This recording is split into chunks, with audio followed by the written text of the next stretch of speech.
He's sick. You're selfish, Mom screamed, giving him my scholarship money. 10 years later, they found me through Forbes. You're our last hope. I looked at my medical empire and decided to make them wait in the lobby like every other visitor. No special treatment, no rushed meetings. They could sit with their choices while I finished saving lives that actually wanted to be saved. Dr. Morrow, your 3 p.m. is here, my assistant announced through the intercom. Thank you, Patricia. Have them fill out the standard forms. I'll be there when I'm done here. I turned back to my patient, a 7-year-old fighting leukemia with more courage than my brother had ever shown. Her parents looked at me with the mix of hope and terror I'd seen thousands of times, but they'd never once chosen their disease over their daughter. They'd sold everything, moved across the country, fought insurance companies, all for her chance at life. The new treatment protocol is showing remarkable results, I told them. We'll start tomorrow. The mother burst into tears. The father grabbed my hand. Thank you, Dr. Morrow. Thank you for not giving up on her. I never gave up on patients who fought back. It was the ones who chose their disease over life that I'd learned to let go. Like my brother Danny. 10 years ago, I'd been 18, valedictorian, full scholarship to Johns Hopkins pre-med, everything planned, everything earned through late nights and perfect grades, the first Morrow to ever escape our small Kentucky town. Then Danny had come home high again, crashed his car into a family's minivan. Thank God no one died, but the lawsuits were immediate and justified. My parents' panic was palpable. We need that scholarship money, Dad had said at the kitchen table, not meeting my eyes.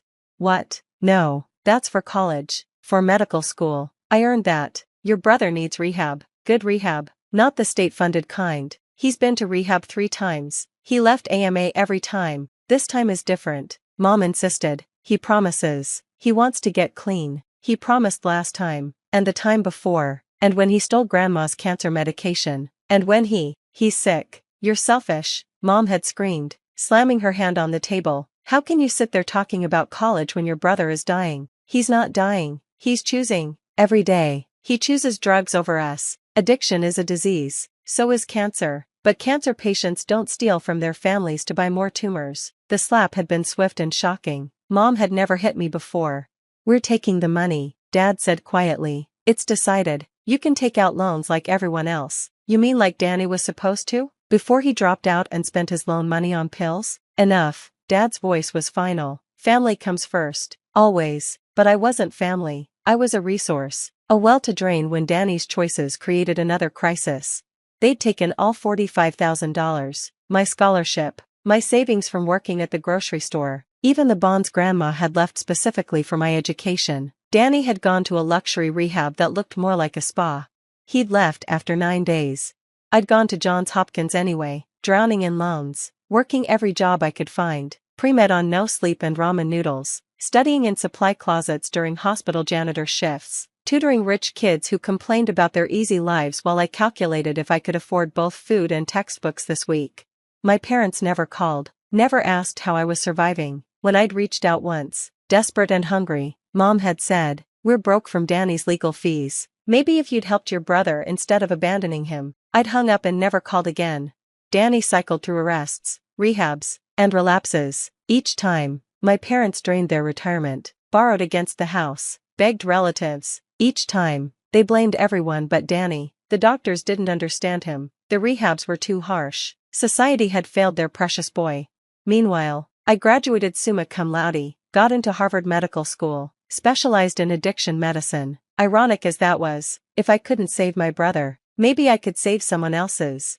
But I'd learned something crucial. You can't save someone who doesn't want to be saved. And enabling isn't love, it's slow-motion murder.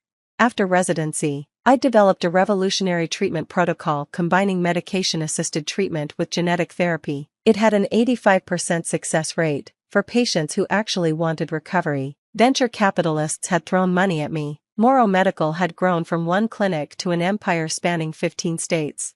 We'd saved thousands. Real saves, not the temporary fixes Danny preferred. People who chose life over their addiction, who did the hard work, who valued the second chance. Which brought me to now, standing outside conference room A, looking through the glass at parents I hadn't seen in a decade. They looked old, shrunken. Mom's designer clothes were knockoffs. Dad's suit was threadbare. Danny wasn't with them, probably too high to make the trip. Or maybe they'd finally learned that bringing him to beg was counterproductive. I entered without knocking. They both stood, hope and shame warring on their faces.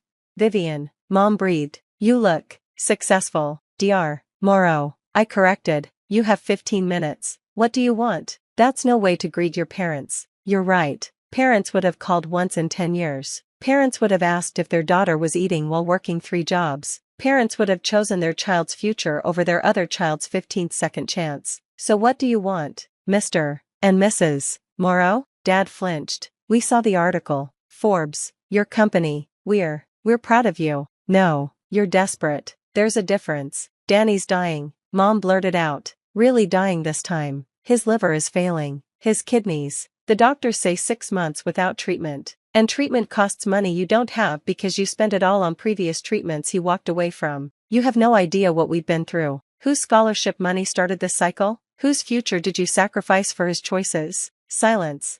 What do you want? I repeated.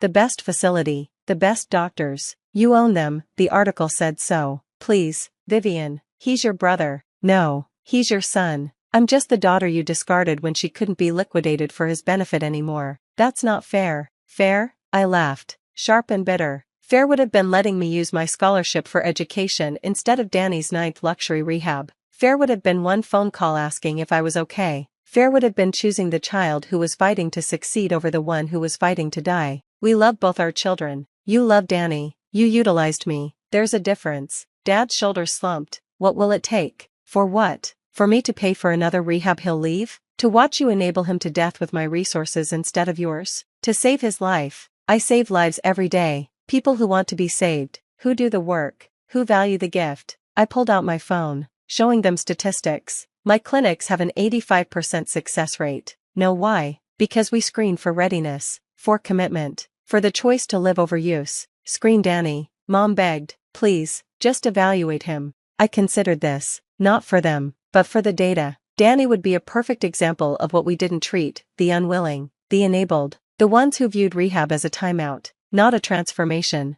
Fine, bring him to the Milwaukee clinic tomorrow at 9 a.m. He'll go through standard assessment. If, and only if, he meets our criteria, we'll discuss treatment. But, those are my terms, non-negotiable. And understand this, we don't do luxury rehab, we do medical treatment. It's hard, painful, and requires absolute commitment. One violation, one missed session, one excuse, and he's out. You'd throw out your own brother? You threw out your own daughter. At least I'd be doing it to save his life, not enable his death. They agreed. Of course, what choice did they have? Danny showed up the next morning, skeletal and shaking, but also angry, entitled, put upon by the very idea of assessment.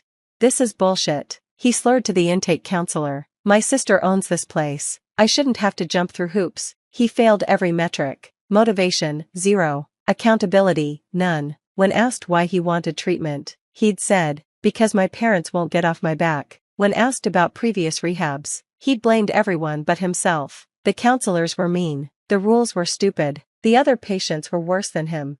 I'm sorry, I told my parents in my office after. He doesn't meet our criteria, but you're his sister, which is why I know he's not ready. You've cushioned every consequence, paid for every mistake, blamed everyone but him. He doesn't want recovery. He wants you to stop bothering him about it. So you'll just let him die? No, you'll let him die, by continuing to enable, by refusing to let him hit bottom, by teaching him that there's always another rescue coming. I handed them a list. These are free programs. They're not comfortable, they're not easy, but they work for people who want to work. He won't go to those places. They're for addicts. He is an addict, and until he accepts that, no program will work. Mom started sobbing. Dad looked defeated, but for the first time in 20 years, they looked at each other instead of blaming the world.